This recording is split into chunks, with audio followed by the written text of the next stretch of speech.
Yesterday game was horrendous, bro. I mean, it was bad.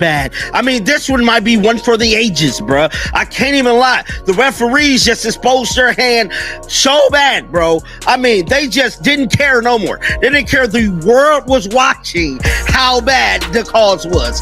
They didn't care at all. They was going to get their issue off against the Fever no matter what. And I'm here to tell you, that's exactly what went down, bro. I mean, they got their issue off in a major way, bro. I mean, there was countless of times I could literally look at the screen and know that was a foul. What if I told you the WNBA's most powerful game changer isn't on the court, but holding the whistle?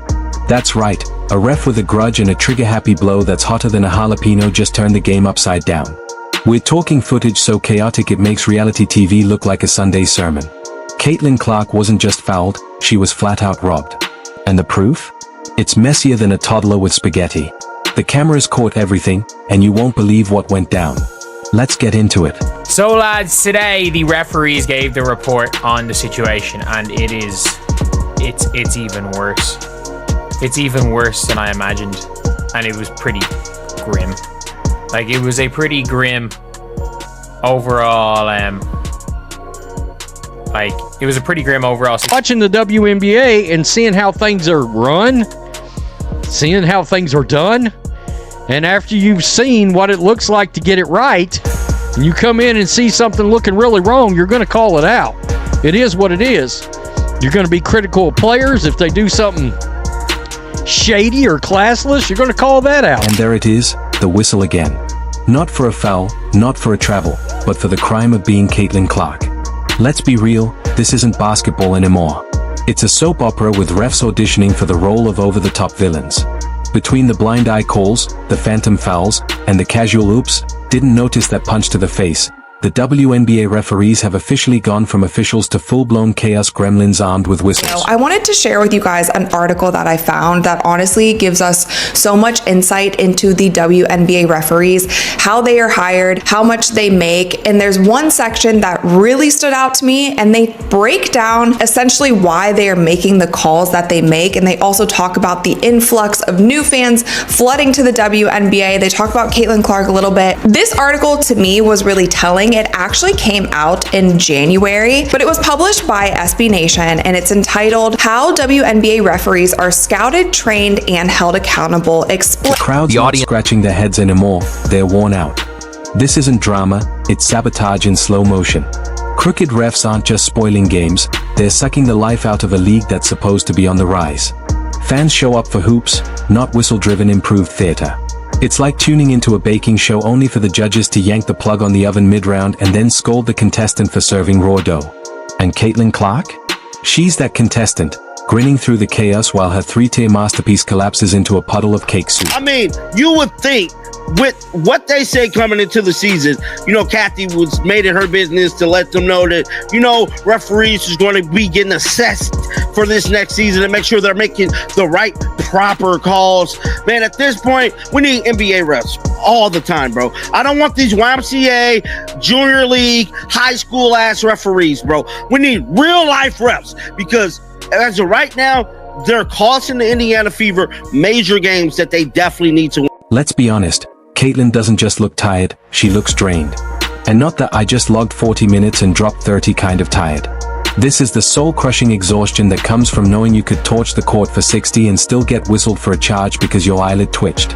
She's carrying a franchise, a league, and half the women's basketball fan base on her shoulders. Meanwhile, the refs are basically tripping her with invisible shoelaces every time she touches the ball. Remember how last year started?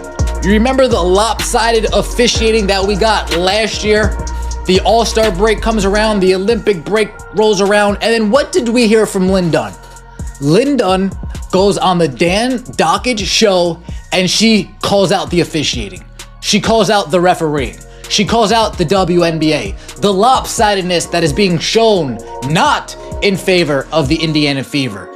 The clear biases when it comes to foul calls. The clear biases when it comes to not calling foul calls. Last year, it took us halfway through. Of course she's down. Who wouldn't be? Imagine being elite at your craft, pulling off nightly miracles, only to realize your toughest opponent isn't in uniform, it's the zebras with whistles. They'll ignore elbows to the jaw, but somehow tag her for existing. It's like she's violating some secret no glow up clause. The treatment isn't just wrong, it's cartoonishly, dimension-bending wrong. Like Caitlyn accidentally wandered into a universe where logic got left on the bench. And then there's Coach Stephanie White. She didn't just lose her cool, she handed it over like a lab donation. She looked like she was auditioning for a reboot of Whose Line Is It Anyway? Except every skit was react to the worst call you've ever seen. Pacing, shouting, turning redder by the minute, she became a walking thermometer of injustice. At some point it stopped being coaching and started being a masterclass in live gaslighting survival. Meanwhile, the refs weren't even pretending anymore. They were riffing like it was open mic jazz night, inventing rules on the spot and calling it officiating. Look at things a little bit holistically. I think Caitlin Clark is a really hard player to officiate, much like Diana Taurasi was throughout the course of her career, for a couple of reasons. Caitlin Clark regularly gets picked up in the full court. She also gets blitzed more over the course of her career than any player in WNBA history, or in that period of time. And she also creates some contact herself on the offensive end of the floor. She is very difficult to officiate because of all of the contact that's happening around her all of the time. That being said, I was in contact with a number of WNBA coaches yesterday about this topic of the officiating in the WNBA, and all of them said it needs... There's no softer way to put it. Caitlin Clark is being treated like she broke some sacred law of basketball, when all she did was make people care about it again. The WNBA wanted eyeballs. Mission accomplished. But now the refs are flinching under the spotlight like vampires at sunrise, crumbling under the weight of actual attention. They weren't ready for packed arenas. They weren't ready for fans dissecting replays. And they definitely weren't ready for every bad whistle to go viral in meme form within seconds. Caitlyn drives for a fast break? Bam, whistle. She strips the ball clean? Violation. She exhales too hard in the paint? Technical foul. Meanwhile, the opposing squad could film a UFC highlight reel mid-game and get rewarded with fist bumps. It's like the officials think they're writing a choose-your-own-adventure book where no matter what choice Caitlyn makes, she winds up in detention. And it's not just sloppy calls, it's the psychological toll. Here's a rookie playing with the poise of a seasoned vet, all while carrying a target on her back the size of Iowa. It's not just basketball anymore.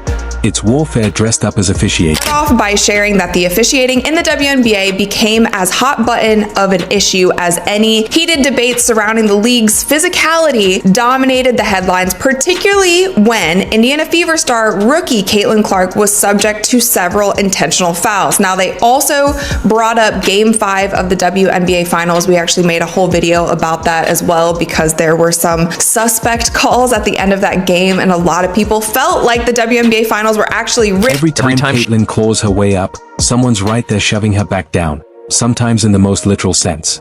And on the sideline, Coach White is slowly morphing into a cult figure. Her reactions are becoming just as watchable as the games themselves. She's the unofficial voice of reason. If reason came with blood pressure spikes, red-faced shouting, and enough clipboard abuse to keep Office Depot in business.